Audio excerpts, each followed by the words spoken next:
Mother of the nation.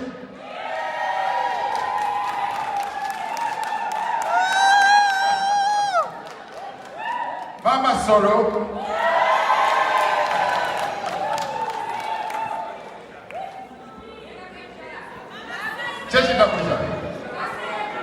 First Lady.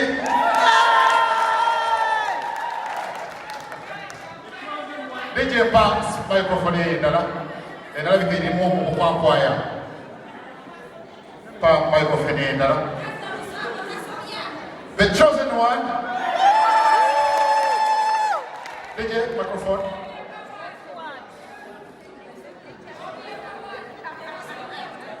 The legitimate. Okay. Welcome, Barbie Chagrani.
Ladies and gentlemen, dear friends, you are true family.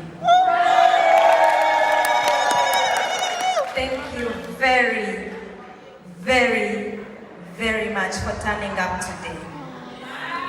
It means a lot to me personally. I don't take this for granted. I know time is of essence to you, especially. You have no time to waste. You came here to make money, and time is money. So when you spare these hours to spend them with me, I do not take it for granted. Thank you. Thank you very, very, very much. The mood is nice. Please let's clap for Jose. He did a good job.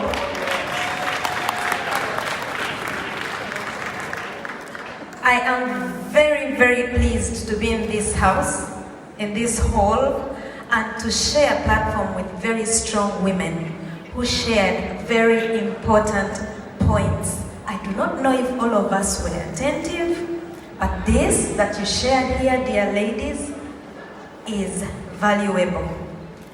I would wish for this conference to happen in different places, and for you in particular to be invited and given enough time to share with us.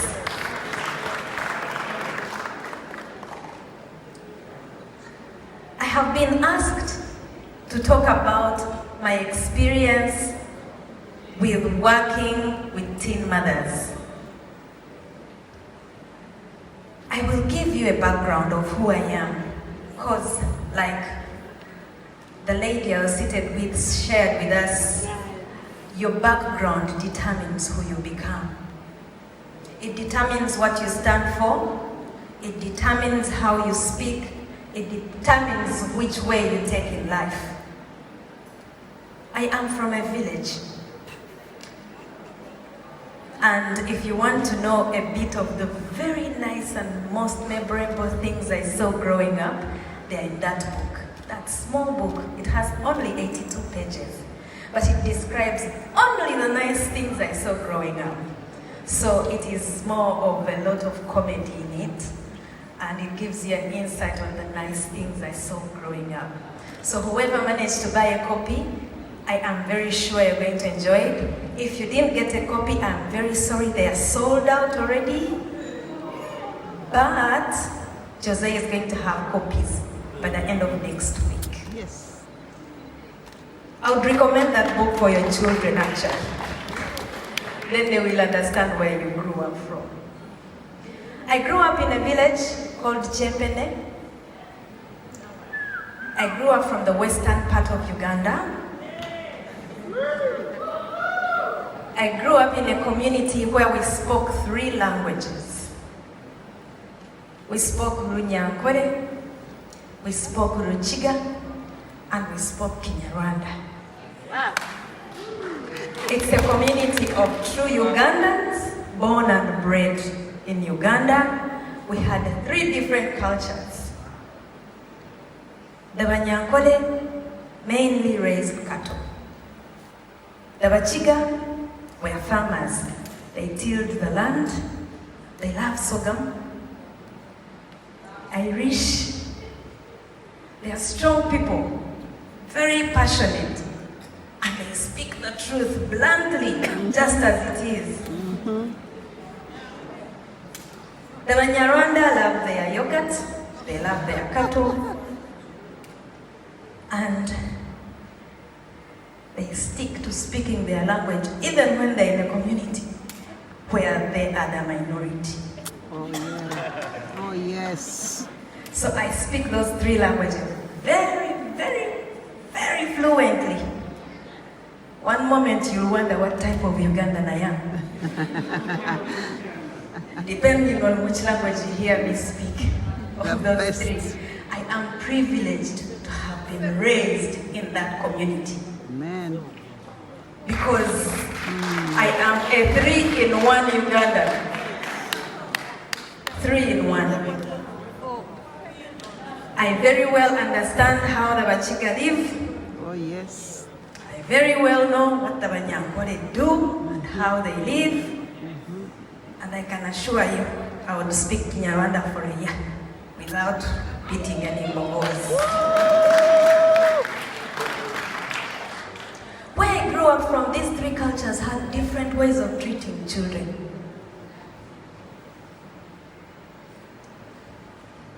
But they had similarities. The boys were priority. Because they were the heirs. The boys are the ones who inherit land. The boys are the ones who own cattle in their father's corral. The boys are the ones who go to school. Okay? The girls are the ones who cook. The girls collect firewood. The girls fetch water.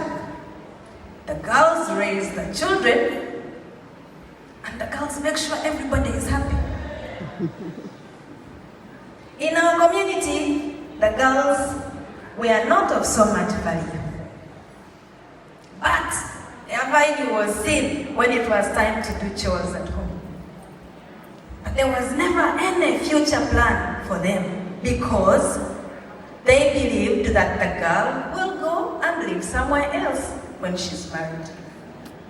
So she never had a place in their home. Actually, one of the 3 cultures, if you got married, they would burn your bed because you are not supposed to return. You have no room in your father's house. So when I speak today, I speak with knowledge on what a girl child is treated like in those 3 cultures. That's 3 out of the 58 of Uganda. Because we have very many languages, 58, 56. Something like that. Not sure of the number. But I was treated differently. Growing up, my father loved me so much. Actually, I don't know who my father's favorite child is, because he loved all of us equally. Boys and girls, irrespective of whether you are the oldest or the youngest. My brothers were very jealous of us girls. We lived in a homestead where my grandmother stayed in the middle. There was an uncle on the other side, an uncle on that side, another uncle here, and another one here, and another one here. My jaja in the center. So all of us collected at our grandmother's house. For any reason. To play, to eat, to dance, to talk about what we saw in school. My brothers were very protective of me. Then I got married to a man who loves me so much.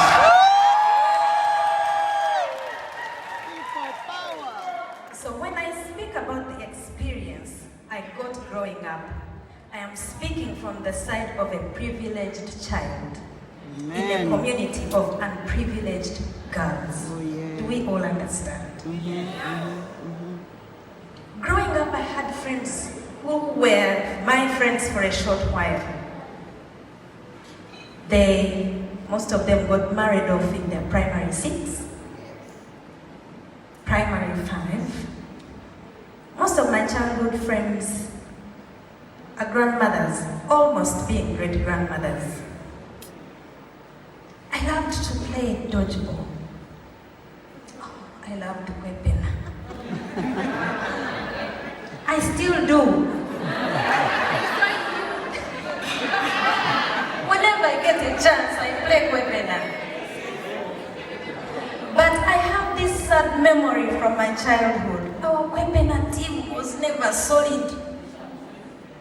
Whenever we had a team of champions, the next day we would find members less than they were yesterday. Because one of them was married off last night. So my father took me away from the village and took me to St. Helen's Primary School. One of the guest speakers knows where the place was and where I was. There, I saw a new world. From being a person who thought that the sun rises from one hill and sets in another hill, not thinking that there was a world out there. Oh my God, I found a huge difference out there. Sadly, whenever I went to school for the school term, the friends of mine I left on the village, when I came for holiday, I found them married off.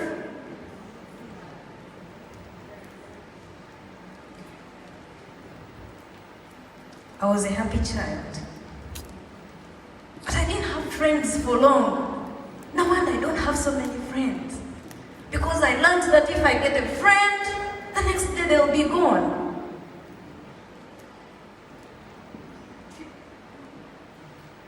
The friends I have are the ones I met when I went to that school. Because those are the permanent friends who were there, who I can trace up to today.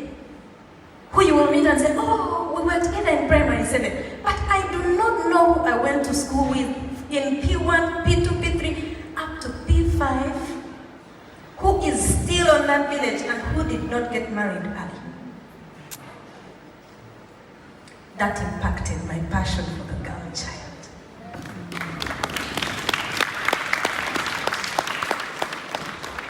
Sorry, my background is longer than... Are they almost telling me it's time?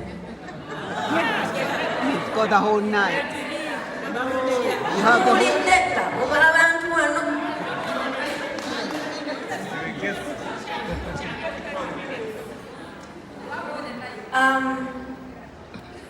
Growing up, my parents were doctors.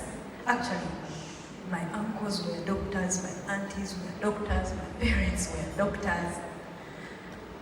And at our home, we had very many people coming for very many reasons. My cow is giving birth, my cow is dying, my goat is dying.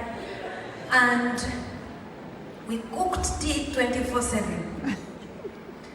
My father would even ask at around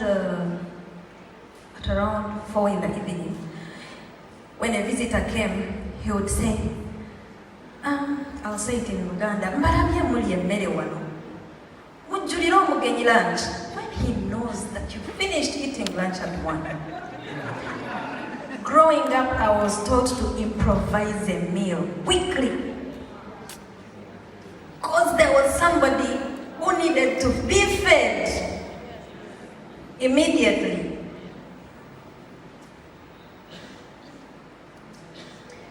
What you see when you're growing up shapes you to who you become. Because we had many people coming to our home, we had women who kept talking to my mother about their issues in their homes. And being the older girl, I heard most of the stories. Women in villages have different problems from those in town. But they have similar problems at one point. A problem of not being allowed to speak in the home. When I became 20, I told my dad, I am going to Kampala, but if you ever see me come back here at 35 without a man, just know it is because I don't want to end up with somebody who won't allow me to speak.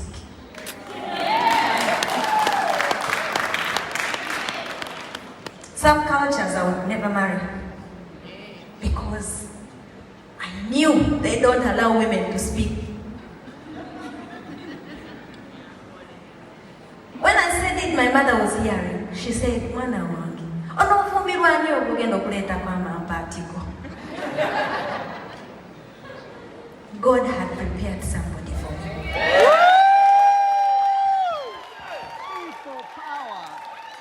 Somebody who allows me to say anything I want anyhow. Irrespective of which audience. Even before his own father, he allowed me to say what I wanted. Amen. Now, that is a thing that impacted me to choose a partner of a certain type. Yes. My childhood and the problems in my community impacted me to find one most important character that I wanted in a man, and that was a man that would allow me to speak. That is why I can come here in London alone and speak here. And he is on a live watching back.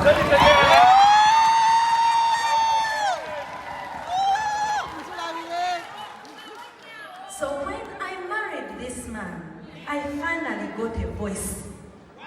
And my childhood dreams became true.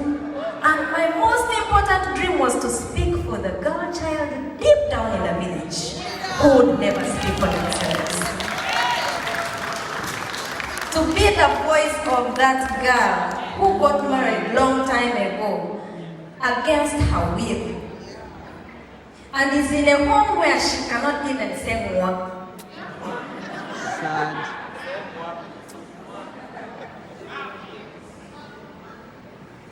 That is where I get my passion for the girl child.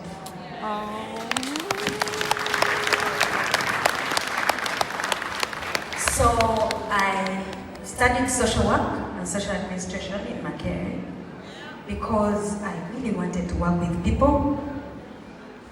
Then recently, I am grateful for London. That's where I studied my international human rights law masters.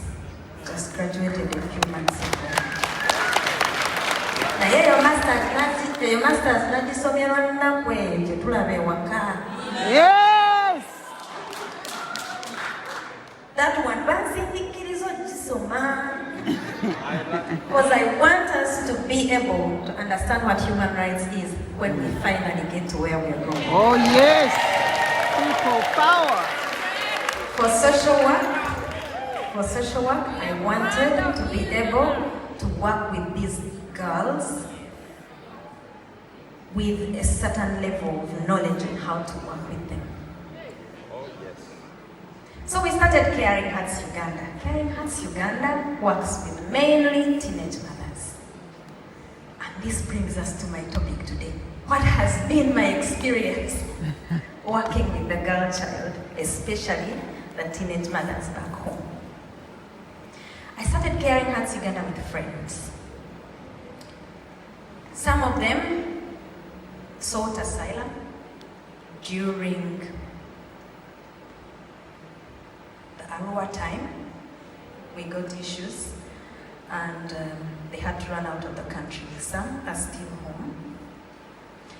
They are all very, very hardworking. You see me, but they are the invisible hands. Whichever work you see being done by Caring Hearts Uganda back home, it is my fellow directors, and I give them so much respect because they have stood the challenges and they still share the dream with me. Amen, amen.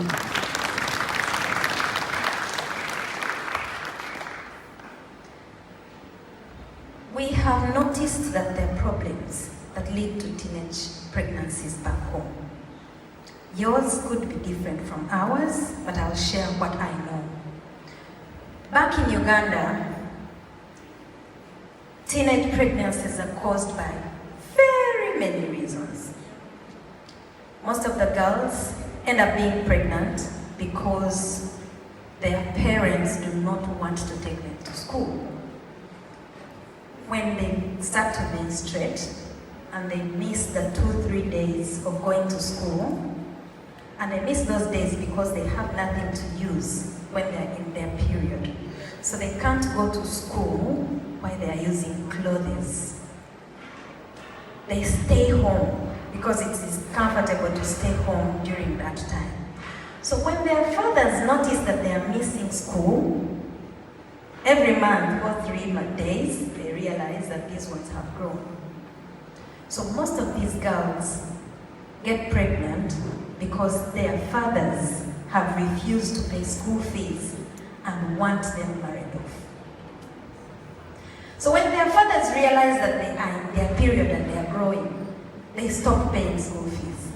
They say, moreover, you spend most of the time where? At home. Even your results are not good. Because how can you perform well when you're spending most of the time at home? So their fathers stop paying school fees. They say, stay there. After one time, they say, now what are you doing here? You're eating my food. You are here being a nuisance. I see you going up, going down. You're in our space. You're even old. Why don't you get married? But as they contemplate to get them married off, these girls have men looking at them on the village. Shame. So these men entice these girls with gifts, especially pads. So he says, what do you lack most? Because that's what men ask. So in the village they say, what do you lack most? And that girl, the quickest thing they'll say is,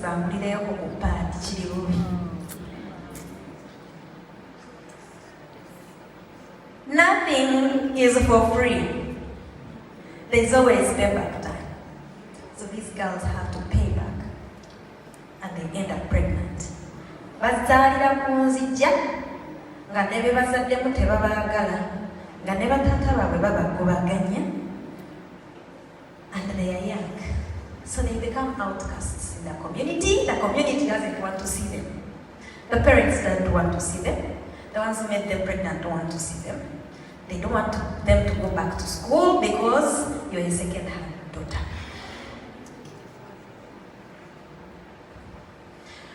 What we do as Caring Hearts Uganda, we go to these homes and speak to these parents Uneducated parents will go to their LCs or the Nabacharas, and we say, we know there is a girl in that home who needs our help. So we go in those homes with the leaders of the community. We work with church leaders as well. Otugira faza n'omugamu naye faza.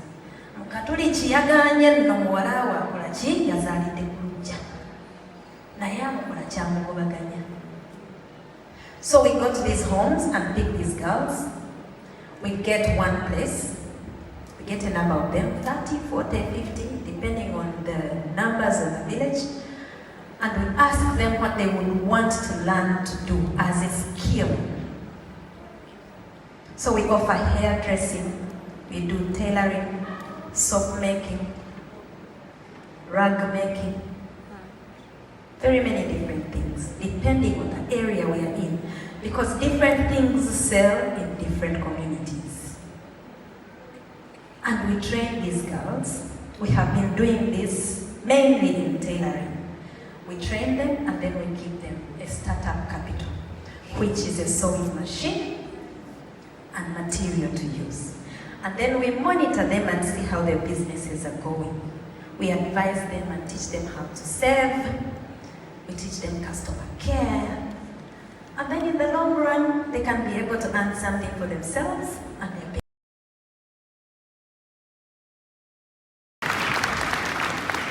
Then we go back to schools, village schools, because this is where the problem starts. We teach them about menstrual hygiene. We teach them about anything that you teach an adolescent. I don't want to break it down for all of us, but we know what you teach an adolescent. We make groups, clubs, and then they talk to each other once a week. We make sure that we have matrons involved in those clubs. And then we keep checking on them to see what they're talking about.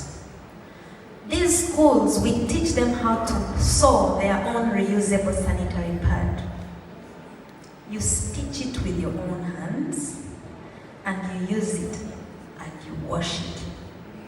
Because that's the best that we can get. It is better than nothing. And that is something that one can make when we are gone.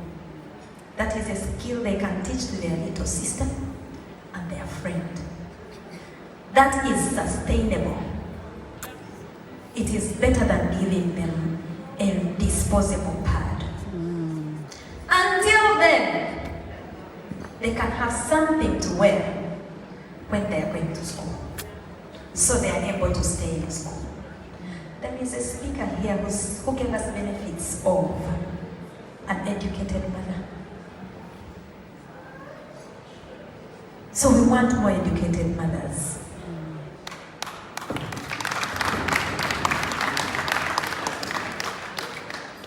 When we do these trainings, the skillings in the villages, I'll ask us to look at our slide here. This girl, go back please, the first one. This girl is from Chadondo East. I was just driving by and I saw her in a stone quarry trying to hit stones to make a heap for sale.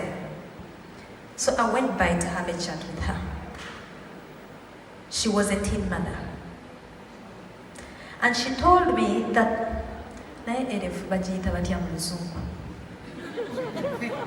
you know these lorries, but the blue small ones.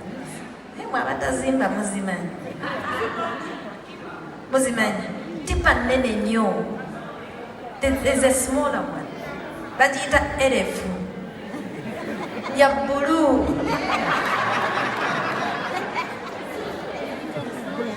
Eh, tono, Dorothy. I found her trying to fill elef. And she told me that a full elef was worth 6,000 Ugandan shillings. y'amayinja bw'oba ozimba bagitunda $16,000.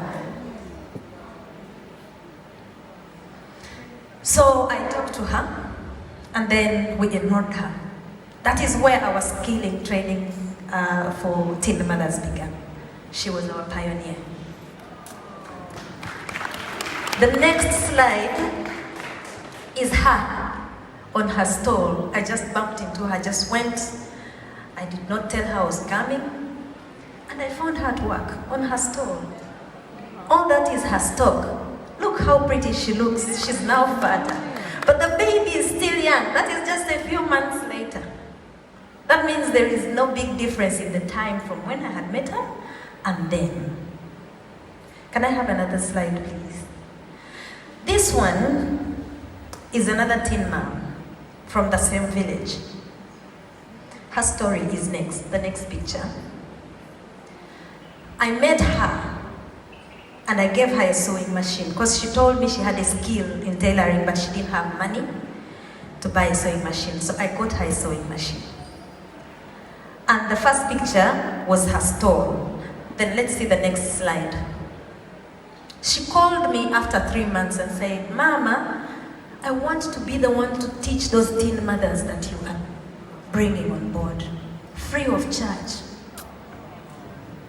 That is her. She has trained 77 teen mothers. Let's see the next slide. That is her in the workshop. That work on the mannequin and the one in the frames is the work of her students. That is not her work. That's the work of her students.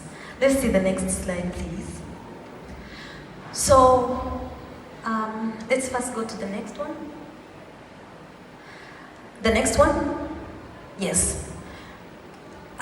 You know, sometimes I go down there in Kamocha to buy mandazi. So I was down there to buy mandazi on that stall, and I found that girl there pregnant. So I had a chat with the dad, and I asked him to give her to us. Go back to the other one. That is him enrolling her in the class. Next, please. And that is her getting the sewing machine. She was still pregnant. But that girl is teaching teen mothers in her community from her own sewing machine and from her own stall. She has a timetable. She teaches one teen mother every week. And then at the end of 4 months, she has made up a class of skilled teen mothers. Amen. Let's take the other slides, please. Next. So recently we had a huge graduation. This girl was a house girl. She was a house girl at 15. So she ran away from a boss and she came to the office. She is the reason we went to Luwera. Amen, amen, amen. We went to Luwero because she told us that she was not the only one. She said, I'm not here to seek for assistance for myself. I'm here to seek for assistance for me and the very many girls in my village. Please come to our village. Please scroll. Slide again. Let's go ahead. That was the graduation. On that day we graduated 60 teen mothers. Let us love her.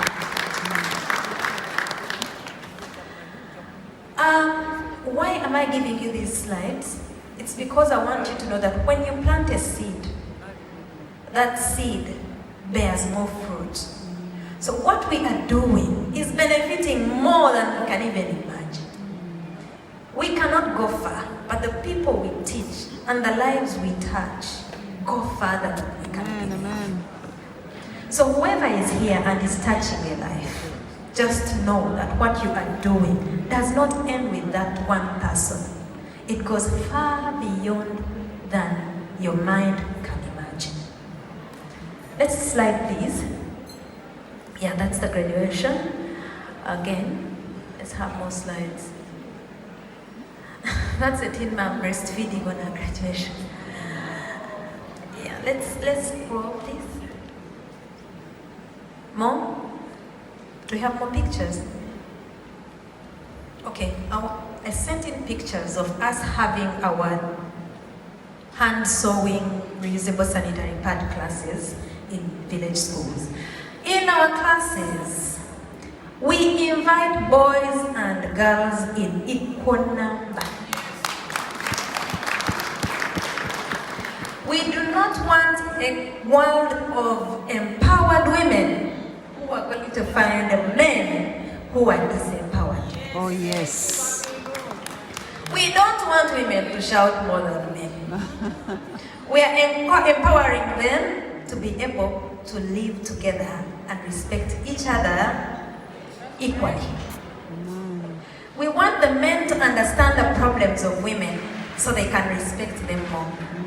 If a man stitches a sanitary pad, a young boy, stitches a sanitary pad and takes it to his little sister or gives it to his mother, then he knows that he has to respect a woman for whatever happens to her every month of the year. Yeah. In those classes, we teach them that it is okay for a girl to stand up from the bench where she was seated and there is a blood stain on the dress. It is fine. It is part of life. I have missed those images, Jose. I sent you those images, but we focus on having the boys and the girls in the same class because we want the boys to be equally empowered and to understand what happens in the lives of the girl child. Caring Hearts Uganda is still working in schools. Now that the schools are open and that we have been closed for 2 years, young girls have been exposed to so much that you all can't even believe. They have been in very rangeful families. The parents have been fighting. Some were used by the people they lived with because we know with the lockdown, you are closed with someone. And if they are not good to you, you suffer silently because you cannot even say what is happening to you. We are going back to schools to offer counseling, to offer testing, and to continue with teaching how to make a reusable sanitary pad. These girls who graduated in tailoring, we have told them that it is okay for them to tailor a reusable sanitary pad and offer it to those who lack it in their communities, so they know how to make a reusable sanitary pad on their sewing machine. I will conclude by thanking you. Those of you who are assisting your communities back home. Whatever you do, just know it goes very far. The people back home know you people who are in London to be their saviors. If you can, pick a soul, one soul, make a difference in their lives. Amen. And you will be surprised how many other people they will help out of the ditch. I bring greetings from home. I bring greetings from State House. And I bring greetings to the best occupant, Subi. Subi said that if I don't say this, she will not open the door for me when I come back home. So Subi, I am sending your greetings to these beautiful people. And I hope you open for me when I come back home. We want to thank you for the support. This I am saying on behalf of the Chagulani family. Thank you very, very much for all the support, moral, emotional, financial, all the support you offer to the work that we do back home. We are forever grateful. We don't take your love for granted. We don't take your efforts for granted. And I particularly want to thank you very much for the protest that you held when my husband was held in the war. That could be the reason why he's still alive today. Amen. That protest could be the only reason why he's alive today. Thank you very much. And I bring a message from Mr. Chagulanyi. He says that, Inshallah, Yes. we all know why he can't come now. Yes. This country has said it's an abomination. No? Yes. But we know that very soon, just as day follows night, inshallah he will be here. Yes. I bring so much love from NUB. People power. And especially from the foot soldiers. Yes. They love you so much. We love them too. And thank you for coming out today. I hope we learned something. And I hope that the Lord will keep you for us. May God bless you.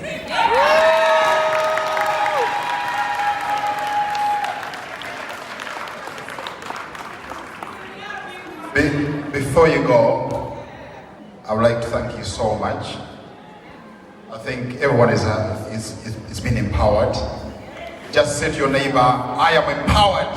I am empowered. One quick one, because I feel I've been touched personally. I'm a man of my words, and a few words, of course. I'm a man from Bukuya, the gold constituency of Uganda. Probably you have gone through when you're doing the campaigns before.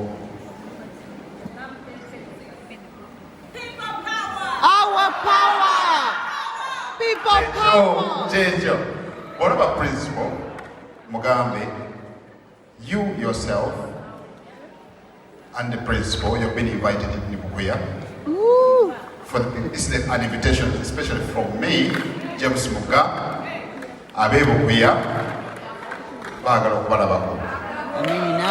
Jagadde, ako kaisaawo, bakawulire kwatuli live, jagadde bakamanye nti naweereza obubaka okubayita mu butongole n'ekirala ekibiina ky'okulira nakyo tukyaniriza e Bukuya okulaba nti abaana baffe bafunwamu baganyulwamu nnyonnyonnyo ddala naye nga weebale nnyo bakabotuwadde weebalire ddala tweyanziza planning ne butuula planning